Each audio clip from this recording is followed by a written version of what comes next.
and the Chamber work closely together. And the Chamber of Commerce is here to promote, to inform, to celebrate and award businesses who do an outstanding job. And we offer a wonderful networking opportunity. We've got large and tiny businesses signed up and everything in between. Some of our larger partners include people like NAB and Amazon. For today's webinar in particular though, what we're focusing on is we want to talk about the real life experience of a business and some of the fantastic things that they've done to ensure that they're COVID ready and what a great example looks like, and hopefully you can take away some of the learnings from this. To introduce our next guest, first I want to tell you that Future Recycling was the 2019 Large Business winner with the Dandenong Chamber Awards. And since joining Future Recycling in 2008, Tyrone has been responsible for the design and development and project management of the building of Future Recycling state-of-the-art metals recycling facility in Dandenong South, the transfer station in Pakenham. Please join me in welcoming the Managing Director of Future Recycling, Tyrone Landsman. Good afternoon, everybody. I'm just going to try and, for some reason my screen's, let's go share my screen again. So, share screen. I do apologise, okay.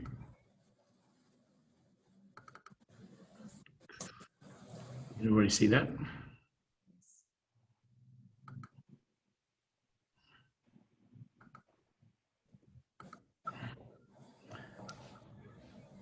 Okay, so just to give you a bit of background about our business as such, Future Metals Recycling was purchased in 2007. The company was called Fletcher Metals.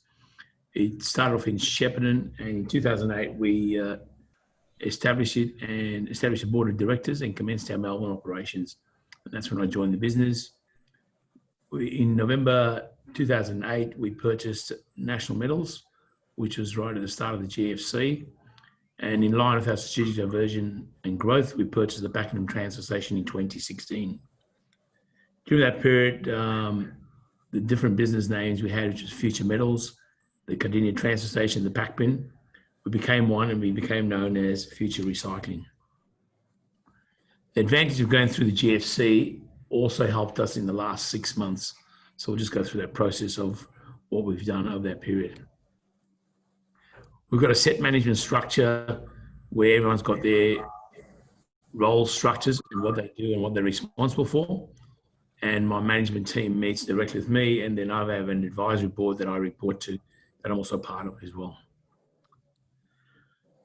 One of the things about our business has been from day one is we set up the key operational excellence on building operational excellence, where we established our operational excellence, which has been the key factor in our sustained growth, and filled in building on our position as a recognised and influential waste management provider in a very short period frame is because of the best practice, the methods, the systems, and our expert capability that we've used to continually strive for improvement and seek opportunities for growth.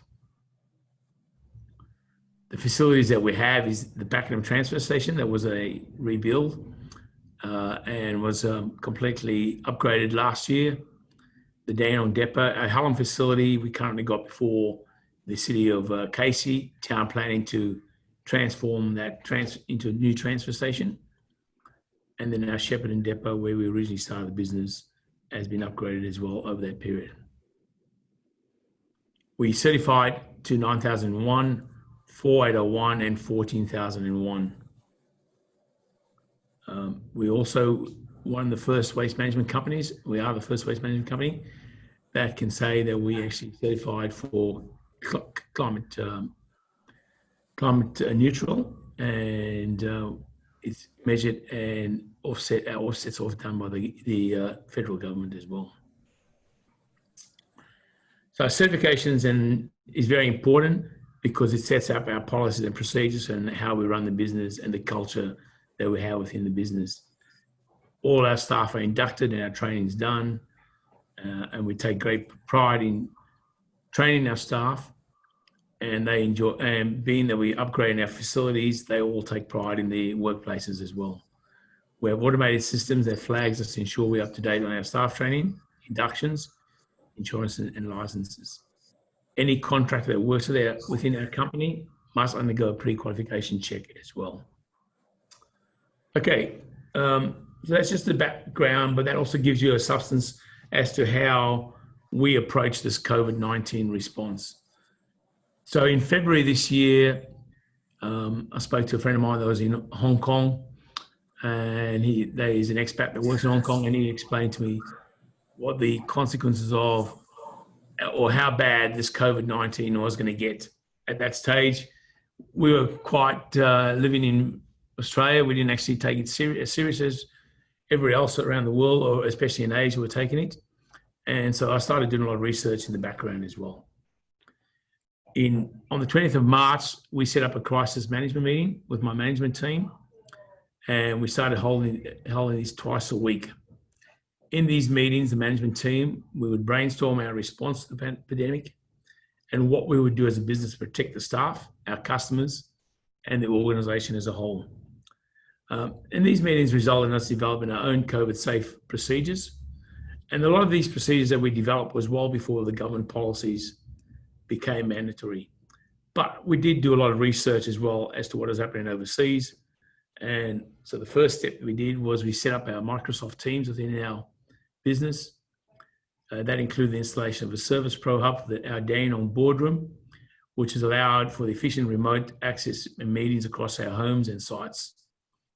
We then separated our business as such into different divisions to decrease the risk of site contamination or people working in areas, to avoid our whole business being put at risk, and to ensure that each division could continue to work if we had an employee that became ill or a site was shut down as such.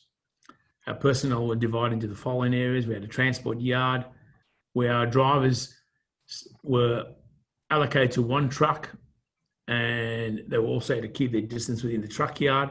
So therefore, if a truck went down, we didn't actually affect different contracts, because for example, we do a lot of commercial work for Visi, but we also do a council contract for the City of Whitehorse, and we didn't want to cross-contaminate those two different contracts. So we've maintained that as well. In our metal yards, we kept the guys separate. If the transport guys came in to deliver material into our metals yard, they kept their distance as well, and we isolated as well. Administration, we decreased the number of people that we had in office. At the start, at our Dandenong office, we had 11 people, and during the main stage of the lockdown, stage 1 and stage 2, we ended up with having only 4 in the office as such. And we had personnel working at home as well during that period. So a social distancing was introduced at all the sites, as I said. We also introduced cleaning from day 1, where prior to March, the cleaning in our office was only done twice a week. And we moved that to basically to a daily cleaning on a nightly basis. And we also now fog our sites. So we brought foggers recently, where we can walk through, spray all our facilities. And that is meant to last for 30 days, and we do that on a fortnightly basis. As the pandemic started also to spread and hotspots were identified in our operating areas, we stopped our staff from buying takeaway lunch and pushed them towards bringing lunch to work. But on a weekly basis, we would buy lunch for all our staff, and we brought that into place as well. We set up multiple hand sanitizer units for our staff in public, which is done for both indoors and outdoors. We provided our drivers with hand sanitizers and cleaning wipes for their vehicles. We also provided the staff in public with reusable and disposable face masks if they required as well when they came to our site without any masks. We then implemented contactless weighbridge to protect our staff, where we put intercom systems in that we never had before at the windows as well. And we kept records of everyone attending the sites. We kept a electronic record where we kept people's phone numbers. Then we would then check the temperature, and we also get them to do a COVID-19 declaration. And during this whole period as well, we maintain open communication with our clients as to what we have done to decrease the risk of COVID-19 spreading and to ensure our staff were safe when visiting external sites as well. We adjusted our staffing levels, which is to meet the changing needs of the business, to ensure that once all government grants expired, we would be post-COVID ready. So we looked at this in March in our management meetings, that we basically had 6 months because we qualified for JobKeeper at the start. We knew it'd go for 6 months, and we wanted to be in the position that at the end of the 6 months, if the funding stopped, one, everybody got through there safely, and the second part of it is the business was in a strong position and ready to continue without any government assistance. We are now at that stage where we don't actually have any JobKeeper. We haven't qualified for JobKeeper within Melbourne, and we quite proud to say that we actually can stand it. And we're down about, our revenue is down 8% from last year, but we're in a strong position as well to continue.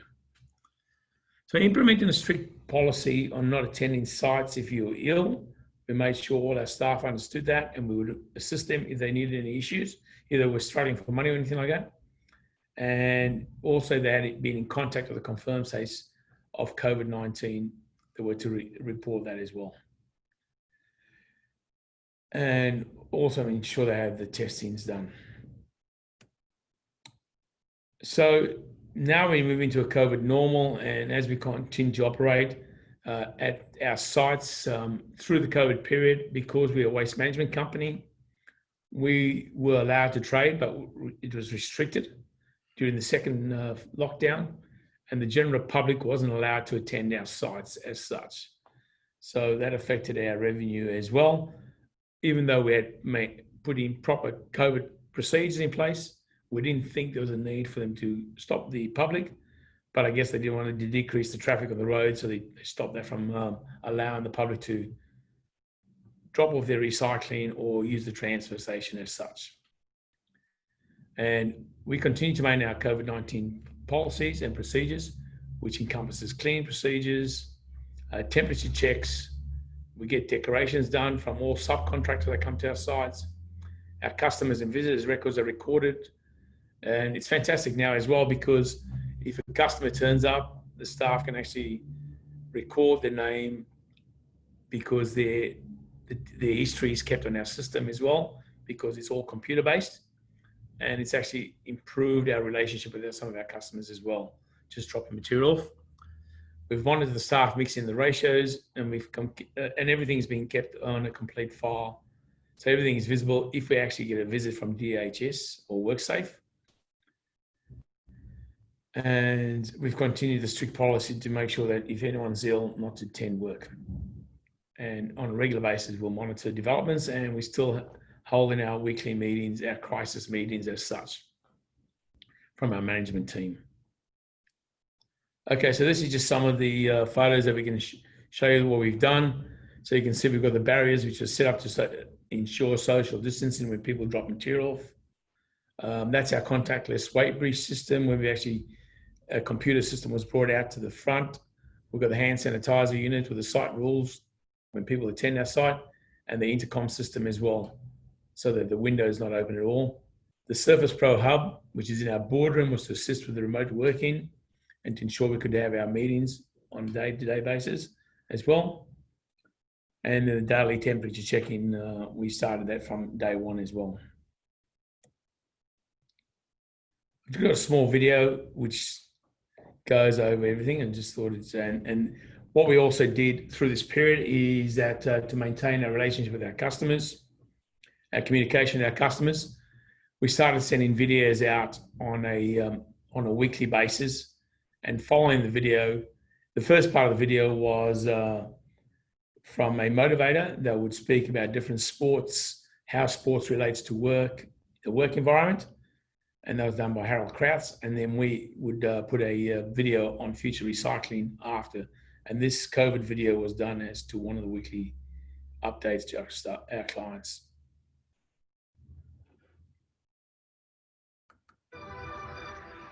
Today is the first day of COVID lockdown Mark 2, and businesses across Melbourne metropolitan area are readjusting for a second time.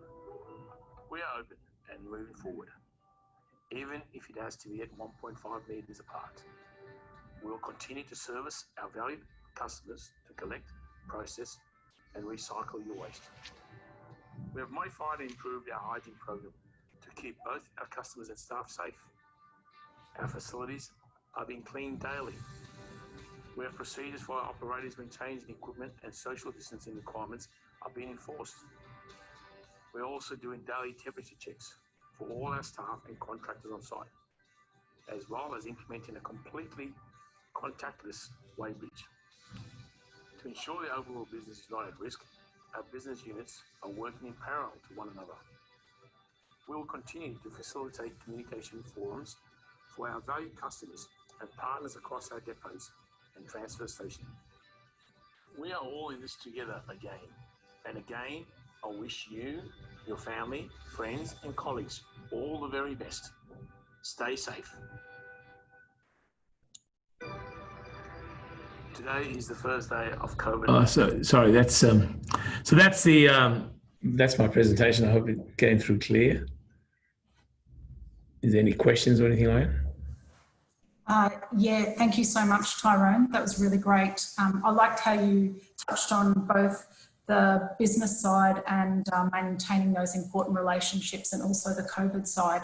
We've got a question from Marissa. Would you look at keeping these measures in place as restrictions ease? Yes, no, there's a lot of things that we've done we'll maintain, and and because we've actually improved, a lot of things have improved our overall operational procedures.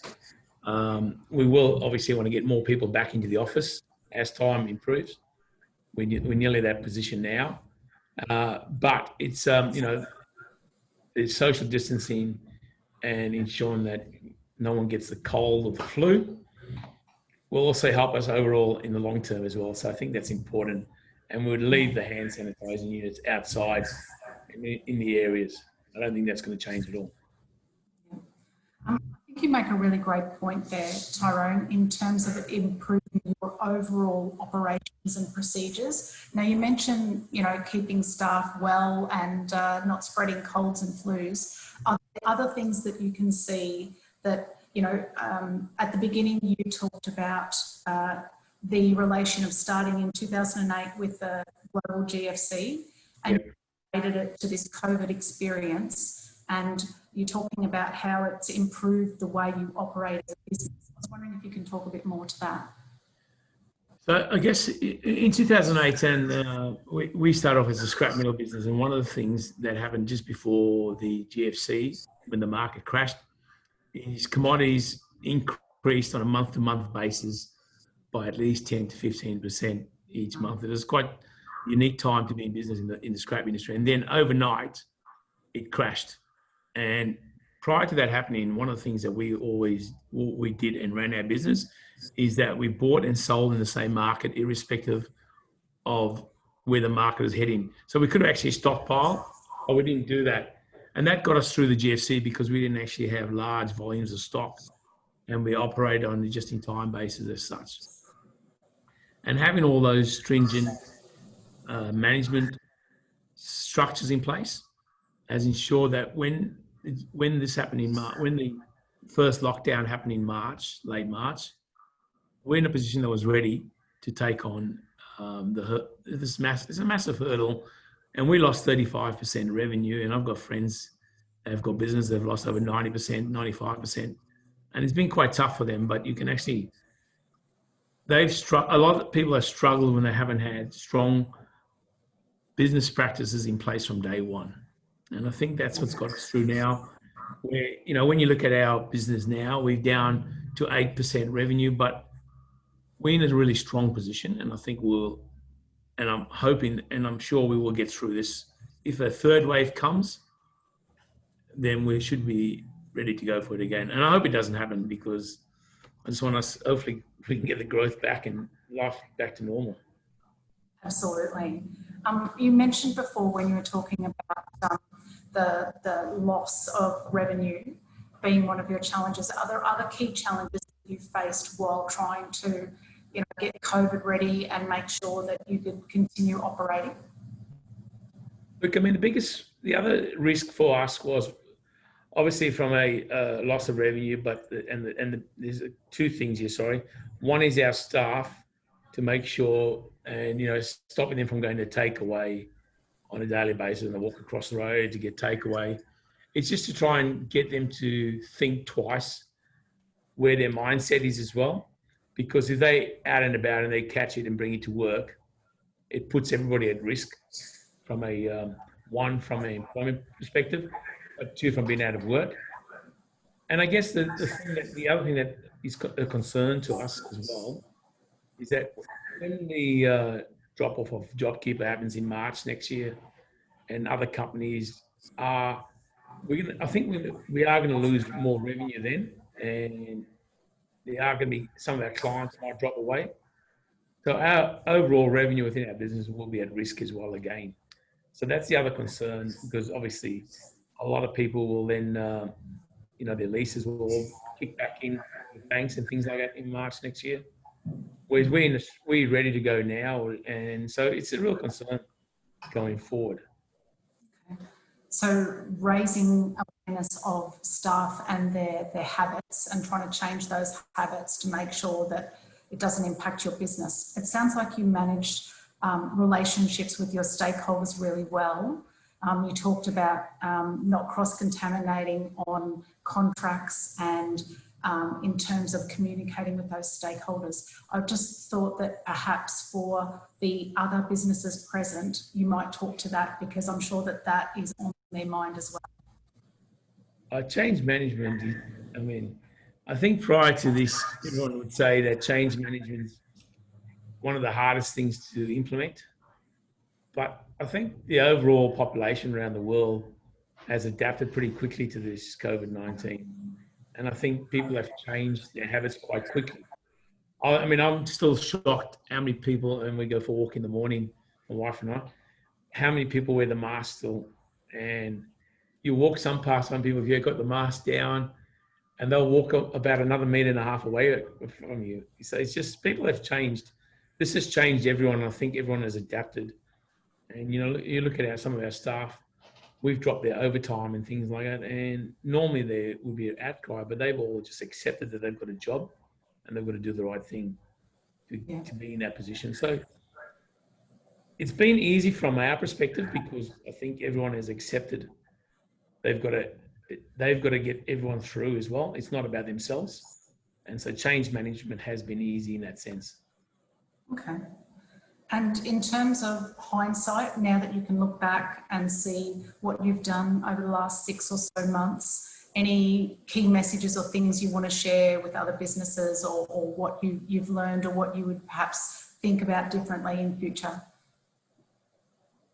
Look, one of the things is that, as I said, when we set this, our management meetings up on a weekly basis, and we're doing that twice a week at the start, and it's the key aspect about that was just keeping in contact with everyone. And Harold Kratz has done a lot of work, as I said to us as well, is you've got to be in contact with your clients, because we can't actually go out and visit sites. So our salespeople can't actually go out and visit people and do things like that. So we've had to keep in contact with our customers in a different way. So I think communication is always the key aspect. And I think picking up the phone or talking to people is probably the best thing, rather than just email them or send them a message via text or something like that. So comms is always the best thing, I think, communications.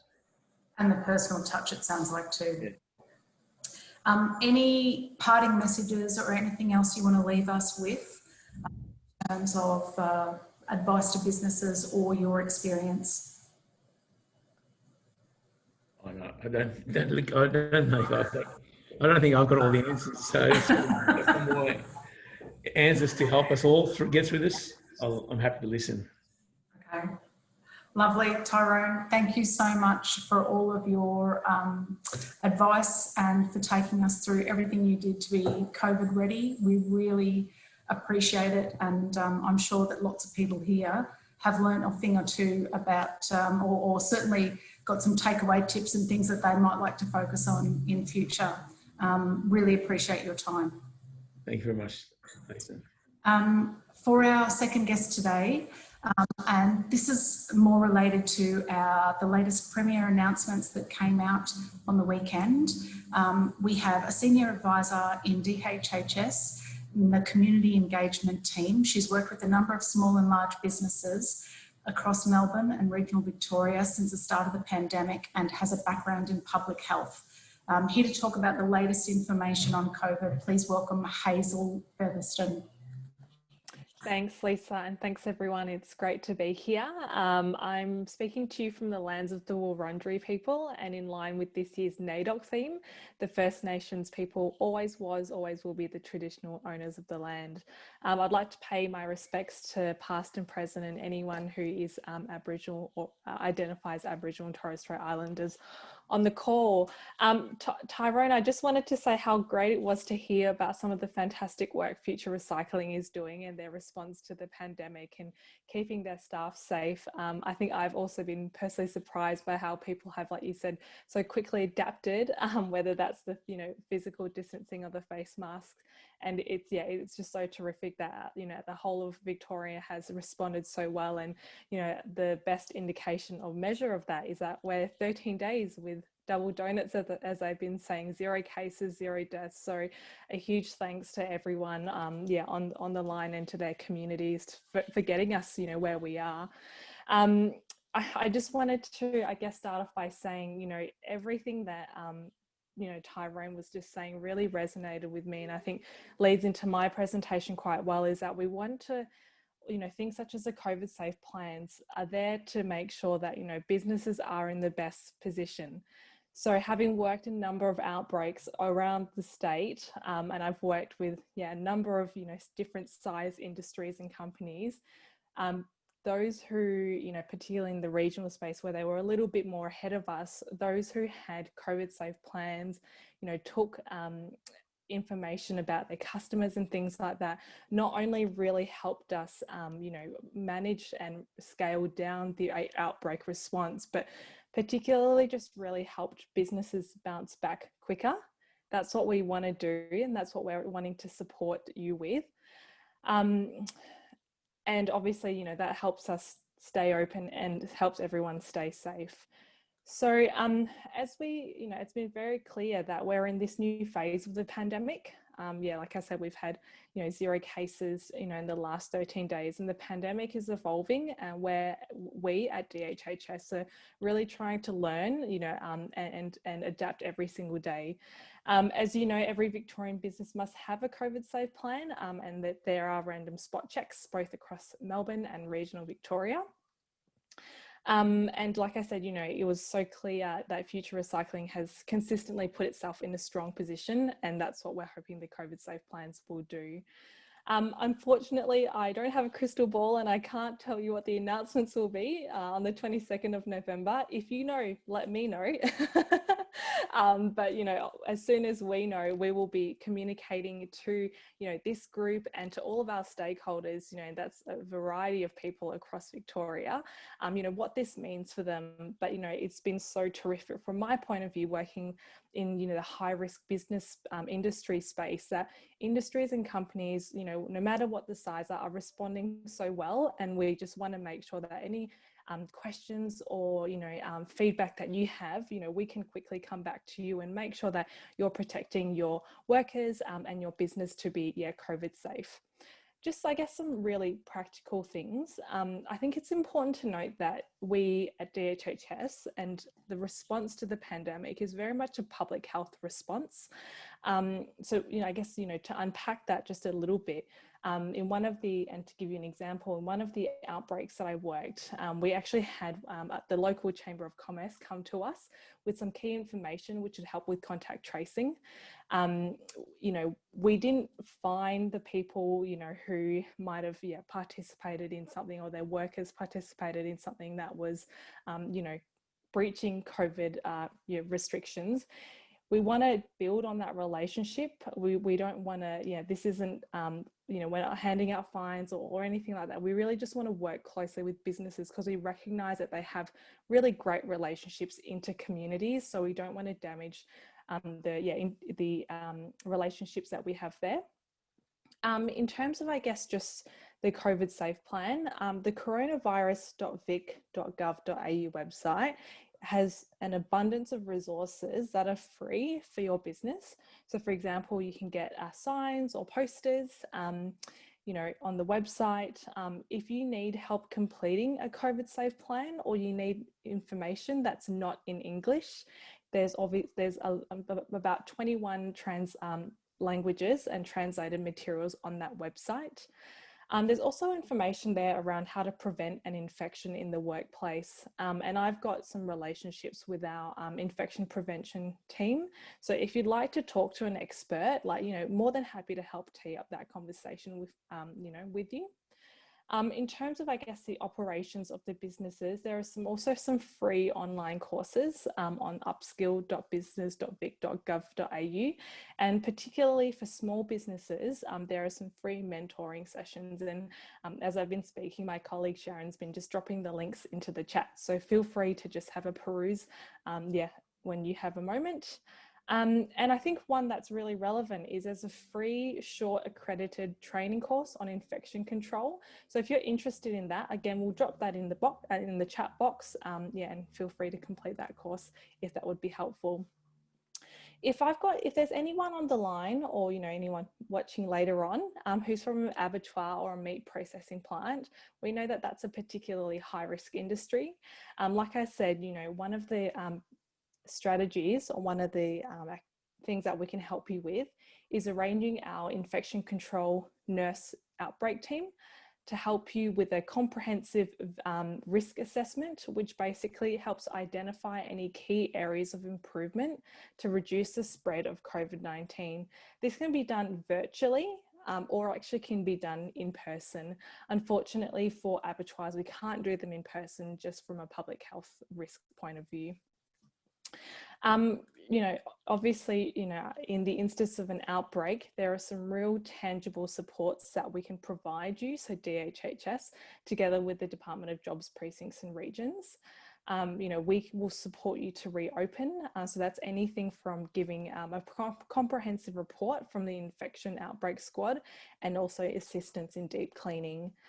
We will help, your staff and your workers understand, their need to isolate or any financial supports should they need to isolate. So there's 2 payments that people can apply for if they've been affected by COVID-19. And also, your company or your business may be eligible for financial supports for the period of time that you have been required to shut down. So I guess the point there is, if there is an outbreak, we are working closely with businesses regardless of the size. And I guess just to wrap up, as restrictions ease, no one really knows what this looks like, but the COVID safe plan is a big strategy to help us stay open and stay safe, as the Premier has said multiple times. But even things such as continuing to get tested. So I know Tyrone was saying that making sure that workers don't come back on site if they feel even the slightest bit unwell. So that could be a runny nose, sore throat, a shortness of breath. So, and also please encourage those people to get tested, because we can't find the virus unless we know, unless people get tested. Even things like wearing a face mask. And lastly, the Business Victoria hotline is available to everyone. They're open from 8 a.m. to 8 p.m. They've got translation teams and, interpreters who can help you. And we'll drop that number into the chat box. So that's probably enough from me at the moment, but happy to take any questions. So back to you, Lisa. Thank you so much, Hazel. A really nice wrap up. I'm just looking at the chat section and we've got a question from Marissa. Could the risk assessment be offered to retail businesses, link butchers and fish shops? So Marissa, I hope I've conveyed your question properly. Yeah, I know the seafood industry has also been deemed a high risk industry. So I might take that question on notice, Marissa and Lisa, and just get back to you with a response if that's okay. Sure. Marissa, we can come back to you with details. We've got your contact details here and we'll get something from DHHS and send it through. If there's any other questions before Hazel finishes up, doesn't look like it. Okay. Hazel, thank you so much. Again, very appreciated, and a lovely introduction and welcome for the traditional owners of the land. Very appreciated. Now for our final guest speaker, who is the Emergency Management Coordinator at City of Greater Dandenong Council. He's been in the position for almost 2 years and previously worked for Victoria State Emergency Services. Please welcome Scott Walker. Thank you, Lisa, and good afternoon, everybody. And yes, just want to share my sentiments to recognise the traditional owners of the land, and appropriately as NAIDOC Week. So thanks, Hazel, for sharing that, and we share those sentiments. So welcome to the third of this series of webinars, and thank you for all the people who are participating, who are live, or if you're watching this online later. When we started this journey, I've just got some statistics here, and I'll share a screen in a minute. Back on the 15th of the 10th, just a simple 4 weeks ago, we were about 38 million cases worldwide, according to the data that we've got. Today, we're at 52. A week ago, we were 48 million. So the cases around the world that we're seeing, and I will I'll stop talking, actually share the screen that I'm looking at so you have an appreciation of what I'm talking about. Hopefully you can see that's the feed from the Johns Hopkins University. Can you all see that? So even though things are under control a lot more here in Australia, we are still seeing the tragedy of this public health disaster unfolding on an international scale, and we've never experienced anything like this. You can see the United States, there are over 10 million cases, and this is also the cases that we know about. So a lot of the death rates and the statistics that I see, a lot of these cases are underreported, potentially 50 to 60% more than some of the statistics that you can see on the screen. So it's horrific, and we know that. Australia has done a fantastic job. Victoria experienced a lot of pain recently, and this cherished position that we're in now, where Greater Dandenong has only 2 active cases. So there's 3 active cases across the state, 2 of which are in Greater Dandenong, and I'm happy to say it's my understanding that those 2 cases are in hospital. So we've had 13 days of no cases and no deaths, which is unbelievable. We're in this cherished, precious position, and the whole intent of these webinars and to reaching out and doing this interagency collaboration was to really give as much information as we could for people who are viewing this to have an understanding that the position that we're in is so valuable, and whatever you can do to help us stay in this position, particularly as the weather gets warmer, we're coming into Christmas, our holiday season, this is where we all want to stay. We do know that the second wave happened because very small numbers of people in a work environment transmitted the virus through a home environment, and here we are in a second wave. So it is very easy to get back into the position where we were a couple of months ago, and that's the last thing we want to do. So I just wanted to acknowledge that and acknowledge the pain and the huge amount of work that people on this call have done and put up with and got us to this point. So thank you very much on behalf of all of us here. It's been fantastic. I quickly just wanted to share a couple of thoughts, and hopefully you can still see my screen. The website that Hazel mentioned, this is the one, the coronavirus.vic.gov.au website. As she said, there is a heap of information here about restrictions, and I'm just scrolling through it, as you can see, but I'll let you play with this to your heart's content. The DHHS.vic.gov.au website is also huge amounts of information there, and down the bottom you can see the coronavirus hotline, the 1-800-675-398 phone number. So of what might be particularly valuable to you today, excuse me, and it's hot off the press, is this, where we literally just got it today. So there are a number of industry restart guidelines that you can find on that coronavirus.vic.gov.au website. And this is one about offices, and I've just thought this would be particularly relevant to this audience.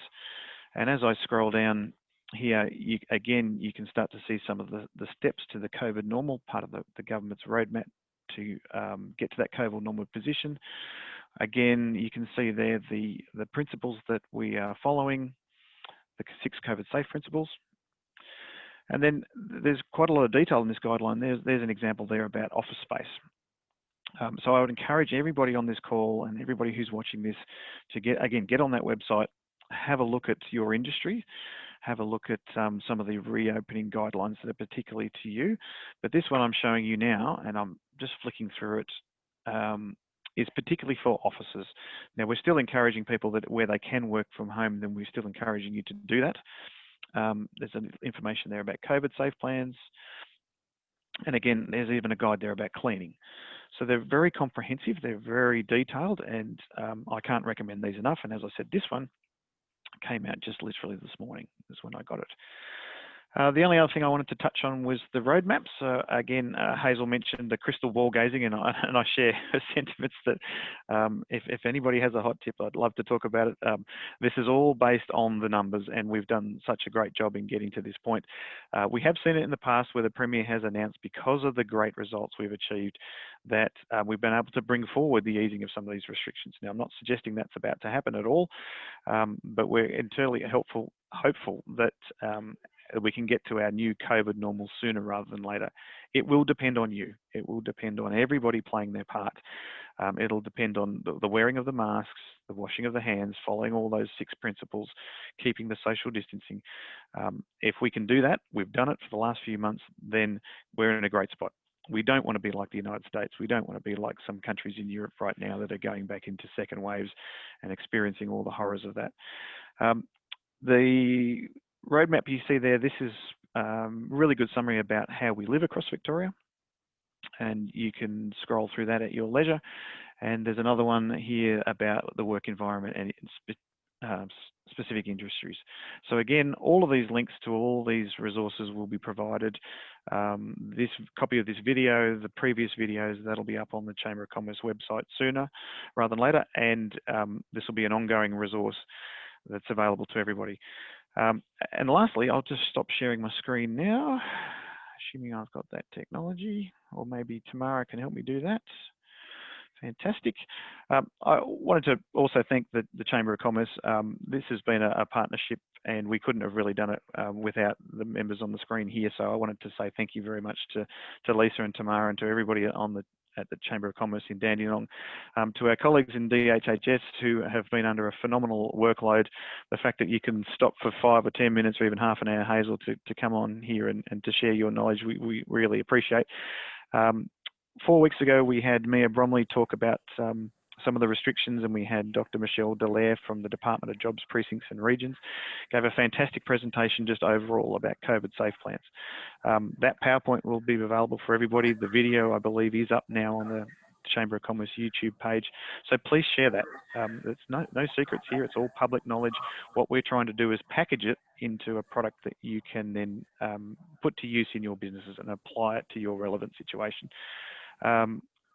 Last week we had Lee Hubbard from the Department of Health and Human Services, again, gave a fantastic presentation, and council officers from Dandenong were talking about the grant programs that are still available.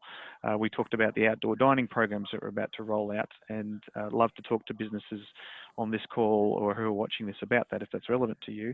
And we had a great presentation from our environmental health officers around not just looking at websites, but the practical things that you could do in implementing your COVID safe plans. And we heard that today from Tyrone in his business about how they've been able to achieve that. So whether you are a sole trader, whether you are a retail store, whether you are a small to large business, the principles all still apply. And I would encourage everybody to ask the questions. Please, let's keep these conversations going. And our staff here, we've been working virtually night and day all year to try and get us in a position where we are able now to look at the next steps in this reopening. And we're not going to stop. So we're not going away anywhere. Our colleagues in DHHS and other government departments, they're not going anywhere. We're here for you. So if you have any further questions or there's anything that we can help with, I'll put my contact details in the links for all these presentations, and would love to have a conversation about how we can help and how we can work together. And so with that, I'll pass that back to Lisa unless there's any relevant questions. But again, thank you very much for everybody participating. Thank you for all our speakers. And if I don't speak to you, I wish you all the best for Christmas. I can't believe that's only 5 weeks away. So thank you. Thanks so much, Scott. Really appreciate it. And look, we concur as well. It's been a fantastic working partnership. Thanks to Hazel. Thank you to Scott. Thanks to Sharon behind the scenes who helped us organise our wonderful guest presenters over the last 4 weeks or so. Thank you so much to DHHS, to City of Greater Dandenong and Department of Jobs, Precincts and Regions. And thanks to all of those of you who attended and who are going to be COVID safe when you open or as you continue to develop and grow your business. And we wish you the best of luck in your recovery. Thanks, everyone.